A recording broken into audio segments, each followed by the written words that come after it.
Sports Workers here for Slap News with Duane Iron Giant Crespo. Coming up, Power Slap number 2. Competitor going up against Cody Controversy Cox. How you doing, my man? I'm doing good, man. Thanks for having me. It's always good to talk to you, bro. Absolutely, man. We are less than 1 week away now. You'll be there in Vegas, up at that table once again, coming off a disappointment, unfortunately, at Power Slap number 1. Yeah. What does this mean to you? Second time around, coming up, Power Slap number 2 to get back up there at the table and show what you have. It means everything, man. Like, I want to be still in the conversation of talking about title shots and talking about who's the best heavyweight in that category. And I think I'm still there even after the loss. So I just need to make sure that I'm still doing the right things. And a win next week would probably show it. Absolutely, man. I mean, you've been to Vegas before, a number of times. You were there for Fight Week Power Slap number 1. Do you think being there and having that preparation is going to allow you to be in a better mental mind state this time around? Because you've gone through it. You've been there for the medicals. You've been there for the rules meetings. You've been there, for the weigh-ins, all of that. Do you think that experience that you gained last time is going to help prepare you to be better prepared mentally and physically this time around? Yeah, absolutely. Like, they gave us our schedule for the week, so we already know exactly what we're doing, and we're not even there yet. So Cool. knowing exactly what I have to do, and then being there before, and knowing all the people I get to talk to, the same guys, it feels comfortable. There's no new thing that they're gonna bring out to me and scare me. So it's like, yeah, it's like we've been here before. It's time to go, and we're just ready, man. Absolutely, and you'll get to talk to Slap News once again. We are going to be there Sunday. My man. Dude, I'm so excited, man. It's always really cool to talk to you guys and chill with y'all. Absolutely, man. I appreciate all the hospitality as always. Do you feel any pressure? I mean, UFC has shown, 2 losses in a row potentially could result in being cut. We've seen a couple of cuts happen in Power Slap number 1. Do you feel any pressure that you need to come out here and perform? You're kind of in the middle of the rankings, but let's just be realistic, man. Like, do you feel any of that angst, that anxiety, any stress that's kind of, seeping in whatsoever? Yeah, I think there's always pressure because, like, we're talking about, like, this is the top of the world in this sport, and it's never guaranteed how long you're going to be here. So, like, I always want to stay here as long as I possibly can, never give them a reason not to, man. So, I was really sad I lost. I didn't think I was going to lose for a very long time. Yeah. So I did, and now I have to make sure, like you said, the chopping block, I have to make sure I don't give them a reason to start talking about me leaving. I don't want them to ever have that decision. I want it to be up to me and retire on my own terms. So it's like there's a little pressure, but I think I'm fine. Totally. Do you find there any issues coming from the East, East Coast to West Coast, time change difference? I think this week it's going to be a condensed week for you guys versus previous. I mean, you guys were out there for almost a full week previously. This time, I know they're going to condense it down to, I believe, 4 days before you're fighting. Is there going to be any different? Are you doing anything different before you leave to try and get on West Coast time, or are you not really worried about the time change? Well, honestly, I didn't think about it, but you're right. I'm only there for like 3-4 days. That does put a toll on you. Last time we were there for 7 days, I felt chill the whole week. So I might do something a day or two prior, probably stay up a little longer than I should to kind of like get used to that feel already. That might be smart. So I might take that book from you right now, Yeah, absolutely, man. I mean, being on the early prelims, when it came out that you weren't going to be on a live event, but a taped event, did it piss you off at all? Yeah, I like to stay like calm and nice about it, and I don't want to talk bad about anything. But it's a little frustrating. I'll say a little bit, especially just because like I had that really big fight last time, and if I won, I didn't. Really props to the bell, but if I won, I would be the main event of this next card. Instead, I lost, and now I'm on the prelims, the early prelims, the not live show. So that is a little frustrating to know where I could have been on the card and where I ended up. So, but other than that, it's a great opportunity. I'm still getting flown out, paid. Really excited to see the whole team down there, and I'll happily fight for them as many times as they want me to. Absolutely, man. I mean, this time around, you'll at least get your own, your own day things will be a little bit different. Back to like the old school, times when you went out there for the trials. You won't be able to really, say to your friends and family what happened, and at a later date, that fight will be aired. I would take it as definitely as a compliment. I mean, the heavyweight division is kind of up in the air right now. We have some newcomers coming into it, some people that are unproven. Got some guys at the top. We've got Ryan Phillips, in an injury sandwich in the middle of it all. And so, maybe it's just about trying to find, an entertaining matchup that, may have potentially kept you off the main card itself. I mean, there's one other, heavyweight matchup there, which is obviously Darius the Destroyer and Dorian Perez, which I think those two cats were kind of on a collision course. So it makes some sense there. Cody Cox, you've seen him in Vegas when he was there for the rehearsal trials, and you were able to see his fight actually take place on Rumble. What do you know about his game, and what do you expect him to bring come fight day?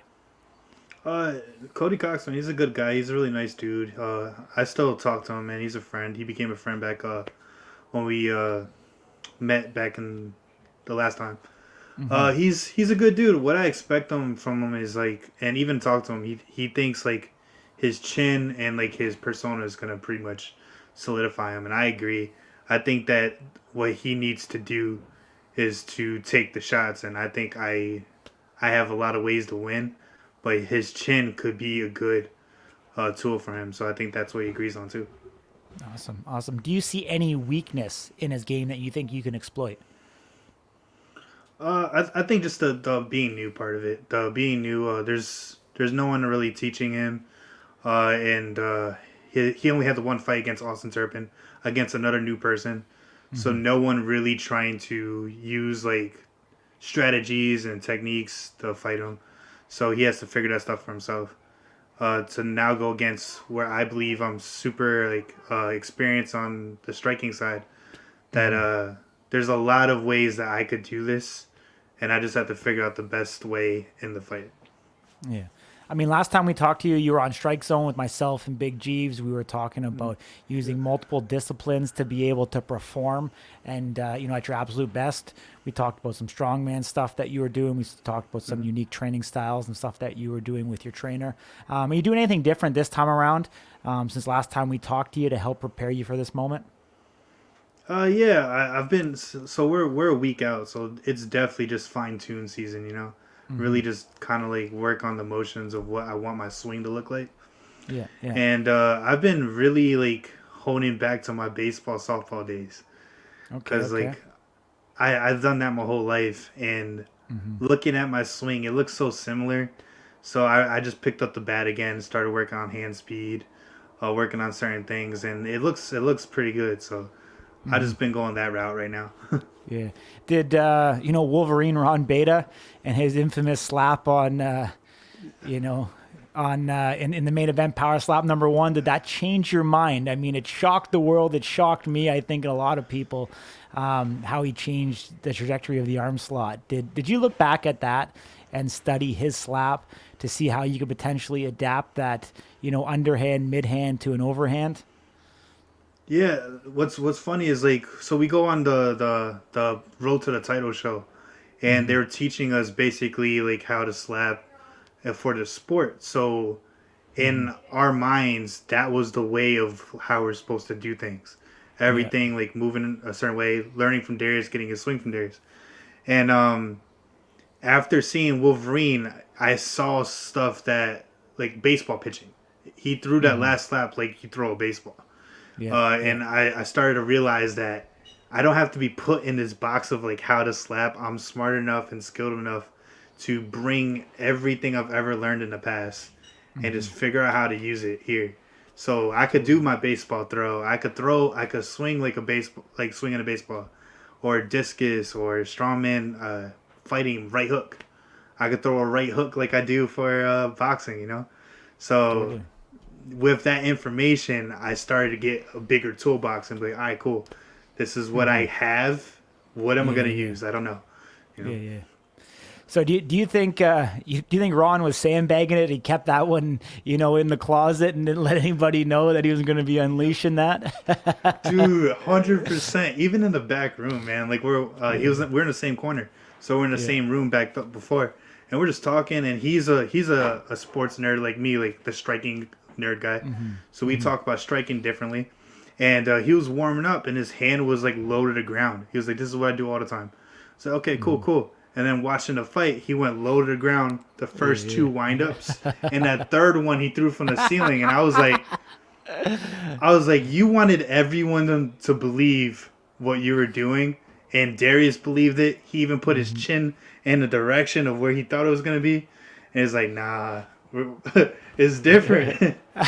so I think he shocked everybody. I think he had it. He's such a smart fighter, man. Talking to him, I've learned a lot. Totally. Do you think some of that game theory is going to change as the sport evolves here? Do you think you're going to see more of that adapting? I mean, obviously in the beginning, whatever, right on one, left on one, different, people changing up the count. You hear some fighters, actually I talked with Vernon Cathy, and he talked about two, right on two. He was prepared mentally in his mind for right on three kind of thing, and two threw him off a little bit and wasn't ready for it.